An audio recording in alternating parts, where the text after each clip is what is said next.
یہ عمل ہر رات آپ نے عشاء کی نماز کے بعد کرنا ہے، یا عشاء کی نماز کے بعد یا عشاء کی نماز کے بعد، جس وقت بھی رات کے کسی پہر آپ کو وقت ملتا ہے آپ یہ کر سکتے ہیں۔ بہت زیادہ سوال یہ بھی آتا ہے کہ کیا ہم تہجد میں کر سکتے ہیں؟ جی ہاں، تہجد ایک بہت بہترین وقت ہے، تہجد جیسا وقت تو کوئی اور ہے ہی نہیں۔ تو اگر آپ تہجد کے ٹائم بھی یہ وظیفہ کرنا چاہتے ہیں تو آپ اس وقت بھی کر سکتے ہیں۔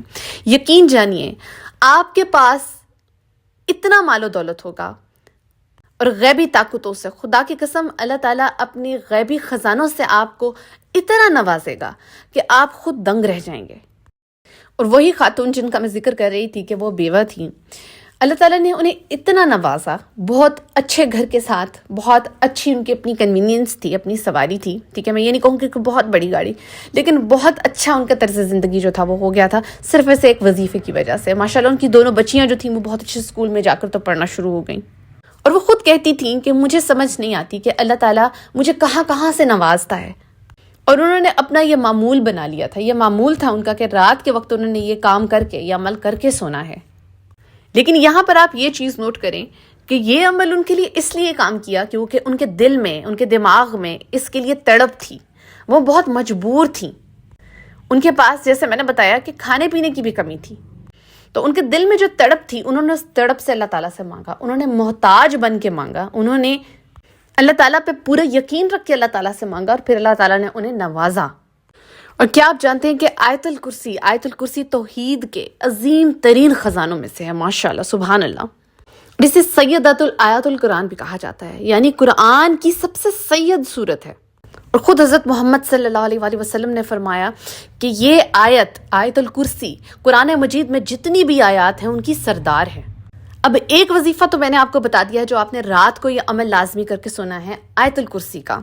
دوسری چیز جو آپ نے دن کے وقت کرنی ہے، آپ نے کھلا پڑھنا ہے۔ کیا پڑھنا ہے؟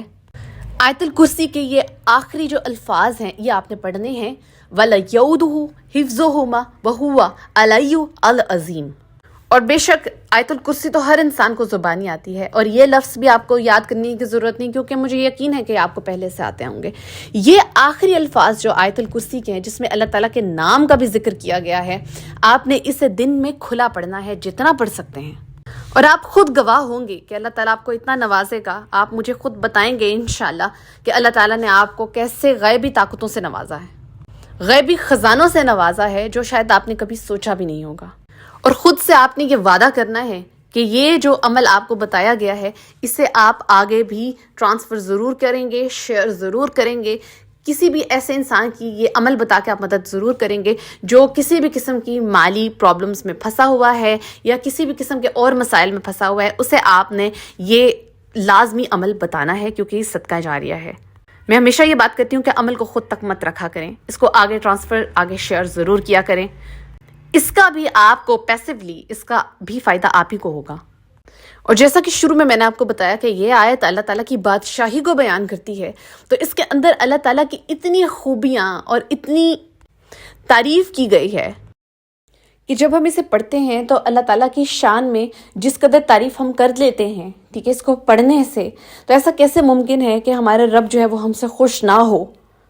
جب اتنے خوبصورت الفاظ میں ہم اسے پکاریں گے، اتنے خوبصورت الفاظ میں ہم اس سے مدد مانگیں گے، آیت الکرسی جیسی عظیم آیت پڑھ کر ہم اللہ تعالیٰ سے اس کے وسیلے سے اگر مانگتے ہیں تو یہ ممکن ہی نہیں کہ اللہ تعالیٰ ہمیں عطا نہ کرے، ہمارا رب ہمیں عطا نہ کرے۔ اور میں یہاں پہ یہ چیز بھی مینشن کر دوں کہ سورہ بقرہ جو ہے اس کے اندر آیت الکرسی موجود ہے، ٹھیک ہے، آیت الکرسی کس سورت کے اندر آتی ہے؟ جو اس کی میجر پیچھے سورت ہے وہ سورہ بقرہ ہے۔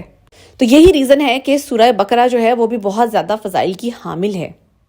اس لیے اگر آپ کے گھر میں سورہ بقرہ پڑھی جاتی ہے، یا اگر آپ آیت الکرسی پڑھتے ہیں، جو کہ عمل میں نے آپ کو بتایا آپ یہ بھی کرتے ہیں، تو کسی قسم کی بھی اگر آپ کے گھر میں نیگیٹو انرجی ہے، ٹھیک ہے، یا کسی بھی قسم کی کوئی شیطان جو ہے وہ اپنی نیگیٹیوٹی پھیلاتا ہے، نحوست پھیلاتا ہے، یا ایسی ایکٹیویٹیز کرتا ہے جس کی وجہ سے آپ کو نقصان پہنچتا ہے، ٹھیک ہے، چھوٹے شیاطین ہوتے ہیں، وہ ہمارے گھروں میں کچھ ایسی ایکٹیویٹیز کرتے ہیں جن کی وجہ سے ہم پریشان ہو جاتے ہیں، ہمیں چھوٹے موٹے نقصانات اٹھانے پڑتے ہیں۔ تو آیت الکرسی اس چیز کا بھی بیسٹ حل ہے۔ یعنی اگر آپ کے گھر میں آپ کو لگتا ہے کہ بے برکتی ہے، کسی بھی وجہ سے نحوست پھیلی ہوئی ہے، کوئی آپ کے کام ہے جو خراب ہوتے رہتے ہیں بلا وجہ، تو آیت الکرسی اس کا بیسٹ حل ہے۔ مجھے امید ہے کہ آپ یہ عمل کریں گے اور اسے آگے بھی پہنچائیں گے، اسے شیئر بھی کریں گے۔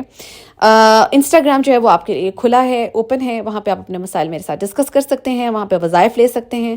اپنا بہت سارا خیال رکھیے گا، مجھے دعا میں یاد رکھیے گا۔ جزاک اللہ۔